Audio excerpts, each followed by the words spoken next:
没想到有朝一日还能看到乐高走钢丝。随着赛程进行，挑战越发离谱。这期选手们就要拼出一个能够走过10米长钢索的乐高模型，移动距离最远组获胜，也就是本场必须用到动力组。欢乐组的设计是一个树懒专用缆车，缆车的设计简直和室外的展示环境不谋而合。但是为了求稳，他们把机械运动的速度设置得很慢，慢到树懒连夜扛起缆车自己走的程度。Could you have made it faster, Dan?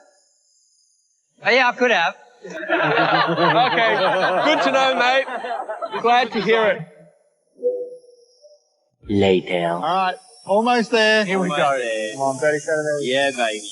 树懒缆车最终完成了前进10米的钢索挑战。好巧不巧，姐妹组这边坐的也是树懒。And he's going to be using his 2 front arms to walk across like that. 测试的时候发现机械上没有想象中顺利，于是两人在修改的方向上意见不统一。So give up. I'm not giving up. I'm trying. That's what I'm saying. Can we I'm try? trying this. I'm saying. You're telling me no, but I just want to try. Yeah, but what that means is that I have Let's to stop figure telling me what that it means out. and show me. Like it. 在僵硬的氛围下，姐妹组完成了树懒，但展示时却搭不住钢索，挑战失败。前几期多次强调过兄弟组是搭龙高手，所以这次他们选择做一只变色龙。先别管变色龙是不是龙，反正对于机械大佬来说又有的玩了。他们的变色龙只有一只腿连接了电机，带动其他的腿运动，让它就像测试时的这样移动。变色龙尾巴卷了几圈，配合迷幻配色，看起来非常漂亮。开始变色龙的速度基本和前面的缆车一样慢，好在很稳。就在我以为他们也会这样通过终点时，听到了一些不妙的声音。Oh, something sounded like it. Pause for a second. I think she's done. Oh, it's the gear. Is it a gear? 夫妇组做的是一个倾斜在钢索上的木桶，猴子们从桶里掉了出来，挂在一起，在钢索上晃悠。不出意外的他们出了意外，齿轮咬合不好，发出了打滑的声音。Oh, what is it? What's the magic bit? It's skipping a bit? No, it's like some of the gears not meshing properly. Yeah, that's the sound of a slipping gear. Yeah. 最终勉强走出了10厘米的好成绩。下一期。在得知这期主题是要让乐高模型走钢丝后，有一组很快就有了灵感，他们准备做一个扒着钢索的猫咪大道，猫咪身上还挂着偷来的钱袋。他们计划用动力组驱动轮子，让猫猫移动起来。从 Brickman 的笑容里看得出，测试时的效果很不错。估计他们也没想到测试时的升降机会放在右边，所以猫咪的方向是反着的。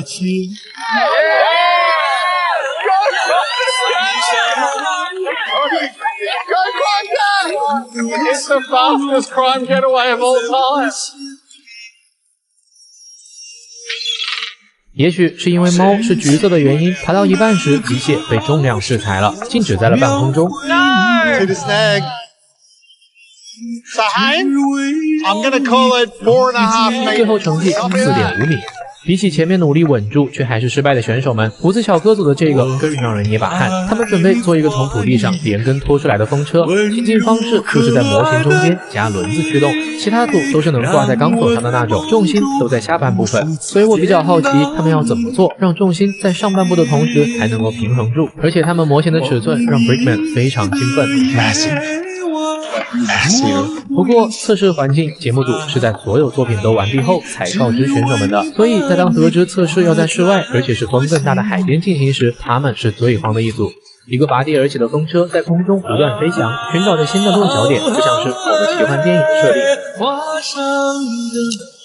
小哥将模型放在钢索上，启动的时候我才发现他们的模型不仅前进速度很快，这个风车竟然还能转。尤其是当这种角度的镜头出现，钢索隐藏在了背景里，漂浮岛就好像真的在飞一样。就是这一晃，驱动轮从钢索上脱落了。 Probably hopped off the wire, the driving wheel. Yeah. Do you want me to give it a jiggle? Yeah. How many jiggles? Yeah. All right. Wow.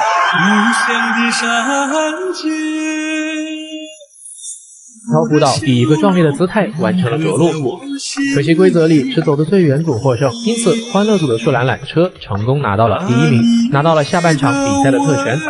下一期。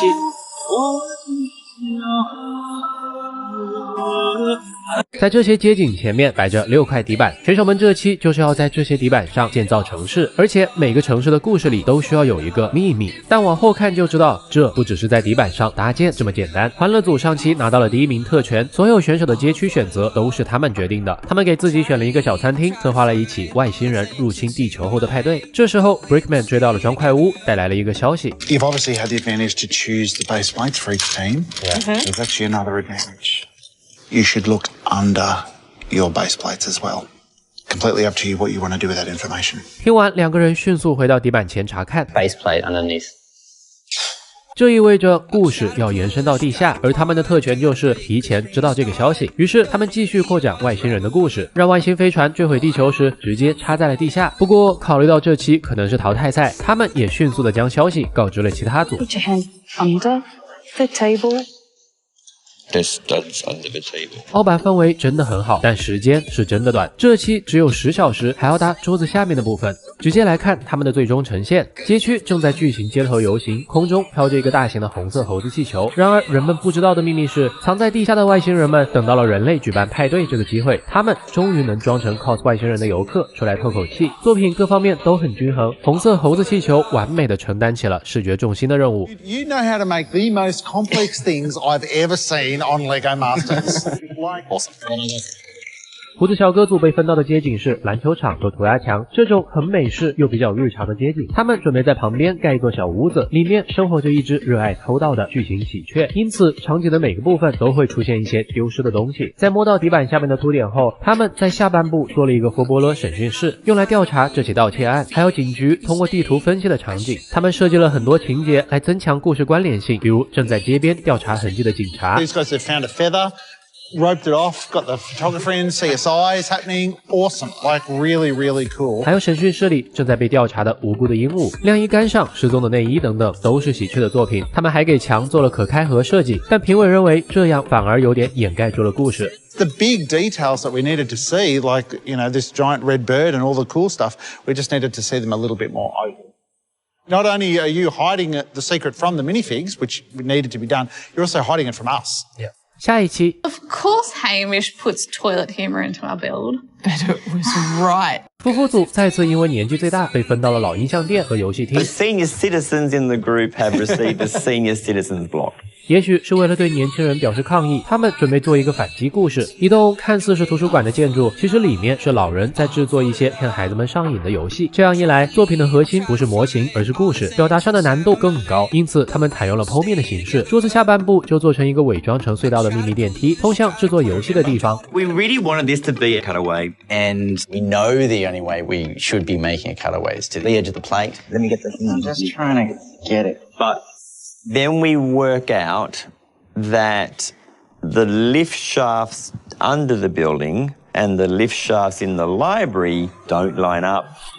做到一半，发现空间分配有问题，是最让人崩溃的，只能进行勉强的修改。他们城市的秘密就是让年轻人上瘾游戏的背后厂商正是老年人在操纵。图书馆地下就是他们制造游戏的地方。问题在于他们图书馆最后的搭建方式，让故事都藏在了看不见的地方。这个作品上也几乎没有技术展现，很可能被淘汰。兄弟组被分到的街景是糖果店和牙科诊所，他们要做一个糖果怪和诊所打起来的故事。不过糖果店和牙科诊所就算达不成商业互吹，起码也应该是个合作关系吧。在得知桌子下面也有的拼时，糖果怪就有了新归宿，把它放在地下，然后让糖果怪的一只手冲破地面。他们塑形一直可以的，尤其是这个曲奇饼的造型，看起来并不复杂，但却很传神。地面上是诊所的清除牙菌斑的战车，头顶一管牙膏正在和糖果怪战斗，而怪兽也在这个时候入侵了地面的巧克力店。因为这个故事本身设定就是荒诞卡通的味道，所以也就不追究为啥糖果怪要攻击巧克力店了。赛程进行到现在，必须要出现一场淘汰赛了。而很明显的，夫妇组的这次发挥处于对围水平，因此他们必须离开比赛。本期的冠军给到了友谊组，不仅因为他们技术成长最快，而且在选题上只有他们的故事和主题街区关联程度最好，其他组的构建都脱离了街区本身。下一期 Australia,